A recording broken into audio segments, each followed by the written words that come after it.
SRM Tamil பேராயத்தின் பிரம்மாண்ட பேச்சு போட்டி முதல் பரிசு 5 லட்சம். சொல் தமிழா சொல் 2025 பிரம்மாண்ட பேச்சு போட்டி சேலம் மண்டலம். போட்டி நடைபெறும் நாள் 23/3/2025. இடம் AVS கலை மற்றும் அறிவியல் கல்லூரி சேலம். போட்டியில் பங்கேற்க QR கோடை ஸ்கேன் செய்து விண்ணப்பத்தை அனுப்புங்க. திமுக அமைச்சர் சேகர் பாபுவை பதவி நீக்கம் செய்யாமல் இருந்தால் இந்து பக்தர்களுக்கு விடிவு கிடைக்காது என ராஜா தெரிவித்துள்ளார். ராமநாதபுரம் மாவட்டம் பரமக்குடியில் பாஜக மாநில நிர்வாக குழு தலைவர் ராஜா செய்தியாளர்களுக்கு பேட்டியளித்தார்.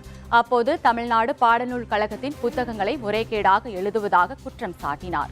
பாடநூல் கழக தலைவர் திண்டுக்கல் லியோனி இன்னொரு இடுப்பு கிள்ளி என்றும், சினிமா பாடல்களை பாடுபவரை பாடநூல் கழக தலைவராக நியமிப்பது எவ்வளவு பெரிய அசிங்கம் எனவும் விமர்சித்தார்.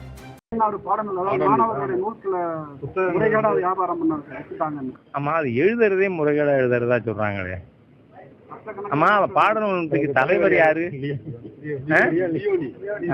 அதான் இன்னொரு இடுப்பு கிள்ளி. சினிமா பாட்டை பாடிக்கிட்டு இருக்கிற ஒருத்தரை போய் பாடநூல் நிறுவனத்துக்கு போட்டா எவ்வளவு அசிங்கம். இது ஒரு அருவருக்கத்தக்க அரசாங்கம் அதனால பண்ணியிருக்கு. அதனால அதை பத்தி we will investigate.